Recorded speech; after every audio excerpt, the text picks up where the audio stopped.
예, 할렐루야, 한나무 아침 은혜 함께합니다. 오늘은 신약성경 마가복음 9장 9절에서 13절까지의 말씀입니다. 제목은 제자의 성장 비결입니다. 오늘 말씀을 통하여 하나님의 크신 은혜가 함께하시기를 예수 그리스도의 이름으로 축복합니다. 본문 읽겠습니다. 그들이 산에서 내려올 때에 예수께서 경고하시되 인자가 죽은 자 가운데서 살아날 때까지는 본 것을 아무에게도 이르지 말라 하시니 그들이 이 말씀을 마음에 두며 서로 문의하되 죽은 자 가운데서 살아나는 것이 무엇일까 하고 이에 예수께 묻자와 이르되 어찌하여 서기관들이 엘리야가 먼저 와야 하리라 하나이까 이르시되 엘리야가 과연 먼저 와서 모든 것을 회복하거니와 어찌 인자에 대하여 기록하기를 많은 고난을 받고 멸시를 당하리라 하였느냐. 마지막 절입니다. 그러나 내가 너희에게 이르노니 엘리야가 왔으되 기록된 바와 같이 사람들이 함부로 대우하였느니라 하시니라. 아멘, 아멘. 오늘의 제목은 제자의 성장 비결입니다. 우리 말씀 한 절씩 살펴보면서 은혜 나누도록 하겠습니다. 먼저 9절이에요. 이렇게 말씀이 시작합니다. 그들이 산에서 내려올 때에 예수님과 베드로와 요한과 야고보예요. 그들이 예수님과 수제자들이 함께 산에서 예수님은 변화산에서 그 위에서 영광을 경험하셨습니다. 안에서부터 영광을 경험해서 외적으로 나타났다고 말씀드렸습니다. 그래서 그 영광을 경험한 후에 내려오세요. 여러분 제자들은 영광의 자리에 계속 머무는 것이 아니라 영광을 경험한 목적이 무엇입니까? 내려오려고 경험하는 거예요. 사명 감당하려고. 그리고 예수님께서 이제 말씀을 하나씩 풀어가세요. 경고하시되 경고한다는 말이 그 명령한다는 말이에요. 영어로는 Jesus gave them orders. 어떠한 명령을 주시되 이 말이에요. 이러한 일이 있을 거야. 너네에게 이런 명령 줄게 말씀하시는 거예요. 어떤 내용입니까? 밑줄 친 부분 보시면 인자가 죽은 자 가운데서 살아날 때까지는 여러분 우리는 이미 이야기를 알기 때문에 제자들처럼 좀 몰 이해가 없을 수도 있어요. 하지만 제자들은 죽은 자 가운데서 살아난다는 것을 이 당시는 전혀 모르고 있었어요. 성경 지식을 알고 있었어도 이사야서 53장 말씀 알고 있었습니다. 그럼에도 불구하고 몰랐어요. 그것이 예언인 줄 몰랐어요. 단순히 지식으로만 존재했던 거예요. 예수님께서 뭐라고 말씀하시는 겁니까? 인자는 죽어야 돼. 또 그 가운데서 반드시 살아날 거야. 그때까지는 너희는 기다려야 돼 하는 거예요. 그래서 화면을 보시면 그리스도 바로 메시아의 영광은 부활 이후에 온전히 나타난다는 것을 말씀해 주고 있는 것입니다. 그래서 제자도는 어떻게 일어납니까? 제자도의 순서는 바로 체험하고 영광을 체험합니다. 그리고 이해를 해요. 그리고 그 이해 가운데 증거, 간증을 하게 되는 거예요. 고난도 체험해요. 그리고 이해를 해요. 그리고 고난에 대한 간증을 할 수 있습니다. 그리고 영광을 체험해요. 이해해요. 그리고 간증할 수가 있습니다. 이게 바로 순서예요. 제자가의 성장 비결 중에 하나예요. 주님께서 우리에게 경험하게 하시는 영광이 있습니다. 때로는 허락하시는 고난이 있어요. 이런 그거 믿음 가운데 버티시길 바랍니다. 영광도 그 영광에 머무르지 말고 영광을 믿음 가운데 이해를 하면 돼요, 영광을. 그리고 간증이 목적이에요. 그분을 전하는 거예요. 고난도 고난 가운데 침묵 가운데 또 믿음으로 버티면서 이해를 하면은 결국 그 고난도 간증이 되는 거예요. 여러분 기억하시길 바랍니다. 다음 절이에요. 10절입니다. 노라보면 보시면 그들이 이 말씀을 마음에 두며 여러분 제자들은 말씀을 마음에 두어야 됩니다. 이게 바로 묵상이라는 히브리어로 하가입니다. 묵상하는 자세예요. 말씀을 지금 당장 이해 못해도 말씀을 마음에 두시길 바랍니다. 그래서 예수님의 말씀을 마음에 두면서 씨름하는 태도는 이런 매우 중요합니다. 이것이 바로 묵상하는 태도예요. 지금 잘 이해가 되지 않아도 계속 깊이 묵상해 보는 거예요. 왜 이 말씀을 주셨을까? 왜 이 말씀이 오늘 나에게 떨어졌을까? 마음에 두는 거예요. 그리고 서로 문의하되 죽은 자 가운데서 살아나는 것이 무엇일까 하고 제자들은 서로 나눴어요.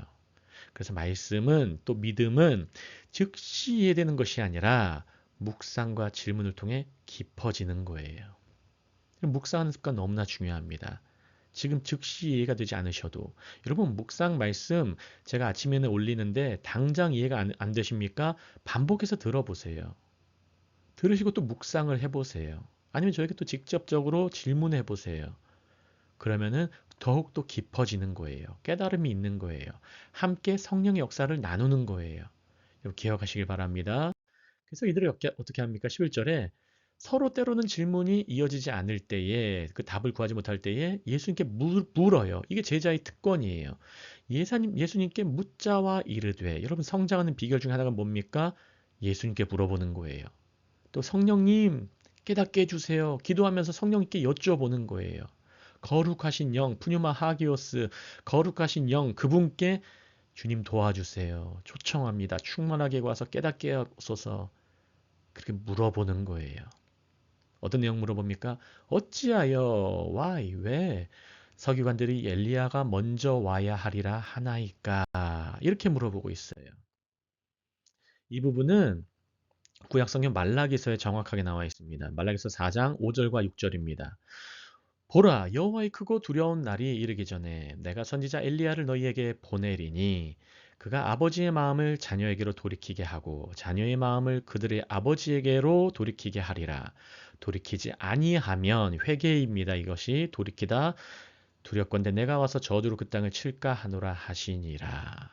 그러면 제자들은 이 말씀을 알고 있었어요. 성경 지식으로는 알고 있었어요. 하지만 그 지식이 깨달음으로 되지 않았어요. 해석이 되지 않았던 거예요. 그래서 예수님께 물어보는 장면이에요. 11절 후반절 다시 보시면 왜 서기관들이 엘리야가 먼저 와야 하리라 하나이까? 지식은 갖고 있었으나 깨달음이 없었어요. 그러나 예수님께 물어보면 돼요. 기억하시기 바랍니다. 그래서 화면 보시면 제자들은 성경 지식을 가지고 해석은 하려 했지만 예수님께서 성경을 새롭게 해석해 주셔야 하는 거예요. 여러분 성경 지식이 많이 있습니까?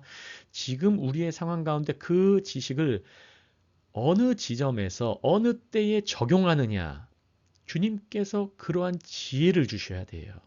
지식이 다가 아닙니다. 기억하시길 바랍니다.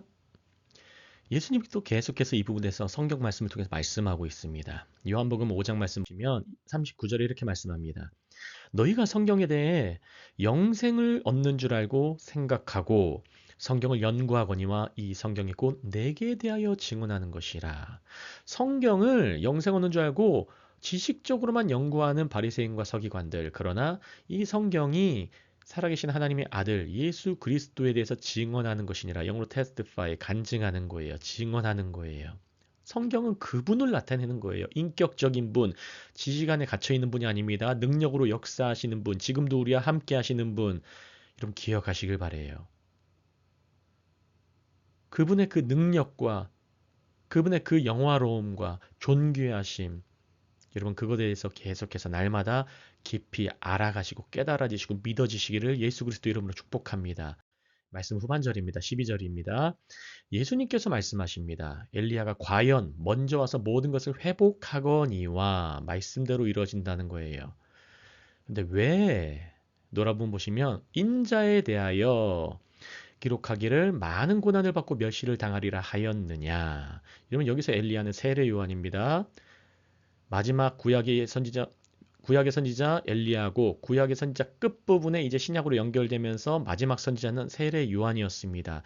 이 세례 요한은 회개하라 천국에 가까웠느니라 말씀했어요. 회개의 사역을 했던 그러한 마지막 선지자였어요. 마음을 돌이키게 하는 자. 바꿔라, 바꿔라. 하나님 나라를 향하여 너희의 마음을 바꿔라. 그렇게 사역하는 선지자였어요. 그리고 인자는 어떤 분이십니까? 인자는 그리스도예요. 히브리어로 메시아입니다. 그 인자 그리스도께서는 고난과 부활의 사역을 하신 분이에요. 그리스도는 반드시 고난의 일을 겪었어요. 그리고 반드시 부활하신 분이세요. 말씀대로.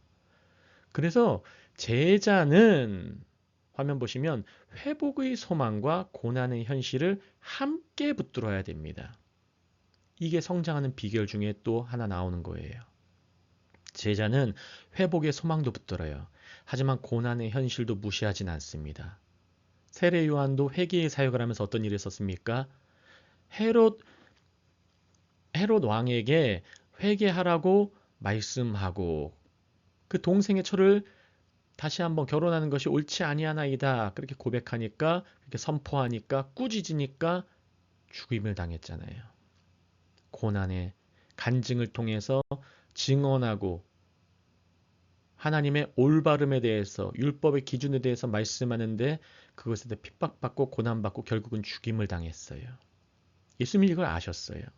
마지막 13절입니다. 그러나 내가 너희에게 이르노니 엘리야가 왔으되 세례 요한이 왔으되 선지자가 왔으되 하나님이 보내신 자가 왔으되 기록된 바와 같이. 여러분, 하나님은 아세요. 기록된 바와 같이 우리가 겪고 있는 것 주님이 아십니다. 세상이 우리에게 주는 고난들 아세요. 우리가 겪고 있는 유혹들 아세요. 그래서 주님께서 주기도문에서 뭐라고 말씀하십니까? 너희는 이렇게 기도하라 하시면서 다만 악에서 구하옵소서 이렇게 기도하라고 말씀하시는 거예요. 우리가 겪을 유혹, 우리가 겪을 악들 주님께서 알고 계신다는 거예요. 기록된 바와 같이 밑줄 친 부분 보시면 사람들이 함부로 대우하였느니라. 사람들은 하나님의 사람들을 함부로 대해요. 영어로는 they wished. 그들이 하고 싶은 대로 해버리는 거예요. 그들의 욕망대로. 때로는 욕설을 들어요. 세상 사람들한테. 때로는 폭력적인 일을 당할 때가 있어요. 근데 주님은 아세요. 기록된 바와 같이 하나님의 자녀들, 하나님의 사람들을 이러한 거 겪는단다. 내 아들도 겪었어. 주님 말씀하시는 거예요. 그래서 마지막으로 정리하면 세례 요한의 고난, 바로 선지자, 하나님 보내신 자의 고난과 그리고 하나님의 아들의 고난, 예수 그리스도의 고난, 이것은 제자들이 겪을 고난에 대해서도 말씀하고 있는 거예요. 때론 세상으로부터 오해받습니다. 거절받아요. 또 내 안에 계속해서 귀신과 사탄이 우리 안쪽으로 방해하고 유혹하고 또 공격하는 핍박들이 있어요. 그리고 결국은 죽임을 당할 때도 있어요. 기억하시길 바랍니다.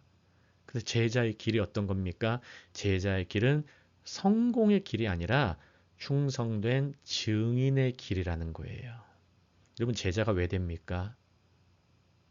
제자가 왜 됩니까? 오늘 아침에 한번 묵상하시기 바랍니다. 돈 더 잘 벌기 위해서, 우리 집 더 잘 살기 위해서. 여러분, 예수님은 이 땅에 오셔서 제자들을 또 부르시고 말씀을 가르치시고 전파하시고 때로는 능력으로 치유하실 때에 그것이 목적이 아니라는 것을 우리에게 계속해서 말씀해주고 있습니다. 그럼 제자는 무엇으로 그러한 것들을 이길 수 있습니까? 이 세상의 유혹들, 돈과 권력과 때로는 성적인 부분들 어떻게 이길 수 있습니까? 하나님의 그 사랑, 그건 아니면 이길 수가 없는 거예요. 그게 바로 성령의 능력이에요. 신기하죠? 교회 다닌다고 돈 더 법니까? 교회에 다니고 열심히 신앙생활한다고 때로는 망할 때도 있어요. 세상적 관점으로 보기엔. 하지만 그 망한 세상적 관점으로 보기엔 망하는 그 순간에 예수님께 달라붙으면 그게 오히려 복인 거예요. 그 사람의 망함은. 여러분, 기억하시기 바랍니다. 하나님께서 구하시는 마음은 상한 심령이에요. 그 상한 심령 가운데 상하다는 히브리어는 샤바르라는 말입니다. 마음이 찢어졌다는 말이에요. 마음이 찢어진 그 마음 가운데 그 마음이 옥토밭이 되어서 하나님의 사랑이 그 마음으로 침투하는 거예요. 내 마음 안에 돈으로 가득 차 있고 내 마음 안에 세상 가치로 가득 차 있으면은 그 마음 안에 하나님 사랑이 들어갈 틈이 없어요. 여러분, 하나님의 사랑으로 가득히 흡수되시는 오늘 하루 되시길 예수님으로 축복합니다. 그래서 사도 바울이 로마서 8장에서 고백하는 장면이 나오는 것입니다. 로마서 8장 말씀 읽고 말씀 마무리합니다. 36절과 37절입니다. 기록된 바 우리가 종일 주를 위하여 죽임을 당하게 되며 도살당할 양같이 여김을 받았나이다 함과 같으니라. 이게 제자들이에요. 사도 바울도 이러한 일을 겪었습니다. 그러나 37절 기억하십니다. 그러나 이 모든 일에 우리를 사랑하시는 이로 말미암아 예수 그리스도의 고난으로 말미암아 십자가의 사역으로 말미암아 그분의 부활로 말미암아 그분의 함께 하심으로 말미암아 우리가 넉넉히 이기느니라. 그냥 이기는 것이 아니라 넉넉히 이기느니라. 오늘 이 말씀 묵상하시기 바랍니다. 이게 바로 제자의 성장 비결의 핵심이에요. 그 사랑으로 말미암아. 제자들은 성경 지식으로 못 깨달았어도 예수님께서 그분을 따르는 자, 그분에게 물어보는 자, 그분의 말씀을 묵상하는 자들에게 계속해서 깨닫게 해주세요. 보게 해주세요. 부활을 지금 이해하지 못했어도 결국은 부활을 경험하게 하시고 보게 하시고 사도행전에서 어떤 일이 있었습니까? 제자들은 두려워서 모여 있었어요. 두려움 가운데 모여 있었지만 주님께서 그들에게 성령 주셨어요. 여러분, 우린 때로 실수할 수 있고 때론 두려워할 수 있어요. 하지만 그래도 주님 말씀 붙들고 그래도 모여 있고 그래도 기도하면은 주님께서 성령 충만을 부어 주실 겁니다. 말씀대로 부어 주시는 거예요. 그러면 오늘 하루 이 말씀 붙드시고 새 힘 가지시고 새 소망 가지시고 힘내시길 예수 그리스도 이름으로 축복합니다. 은혜의 적용입니다. 첫 번째, 하나님의 영광은 때가 있습니다. 하나님의 때, 바로 하나님의 타이밍을 기다리는 침묵과 믿음의 순종이 필요합니다. 두 번째, 나는 말씀을 품고 씨름하고 있습니까? 지금 이해되진 않아도 말씀을 마음에 두고 묵상하는 태도가 제자의 성장 비결입니다. 세 번째입니다. 회복의 소망과 고난의 현실은 함께 갑니다. 하나님 나라의 회복은 고난과 희생의 길을 통해 완성됩니다. 여러분, 지금 우리가 겪는 고난과 때는 우리의 희생, 이걸 통해서 하나님 나라는 완성되는 거예요. 그분이 이루시는 겁니다. 기억하시기 바랍니다. 함께 기도합니다. 할렐루야. 하나님 아버지 너무나 감사합니다. 오늘도 주의 말씀 나누게 하시니 감사합니다. 제자들은 지금은 잘 이해되지 않았어도 그 말씀을 마음에 담고 예수님께 물어봤습니다. 그때 주님께서는 말씀을 해주셨고 말씀대로 어떻게 역사하는지 깨닫게 해주셨습니다. 지금은 잘 이해되지 않아도 주의 말씀을 우리의 마음속에 깊이 간직하여서 주님께서 하실 일들 오늘도 보게 하여 주시옵소서. 또 기다리게 하여 주시옵소서. 인내 가운데 소망을 붙들고 살게 하여 주시옵소서. 아버지 하나님, 제자의 길은 회복의 소망과 고난의 현실 가운데 있다는 것을, 그 길 가운데 주님께 나아가야 된다는 것을 오늘 말씀을 통해 배우고 깨달았습니다. 아버지 하나님, 이것이 우리의 성장 비결인 줄을 믿습니다. 회복의 소망도 붙들고 고난의 현실도 침묵 가운데 믿음 가운데 순종과 충성 가운데 이겨내는 이 길 함께 갈 수 있도록 주님 도와주시고 오늘 하루도 성령의 기름 부어 주시옵소서. 감사하며 모든 말씀 살아계시고 역사하시는 예수 그리스도 이름으로 함께 기도합니다. 아멘, 아멘.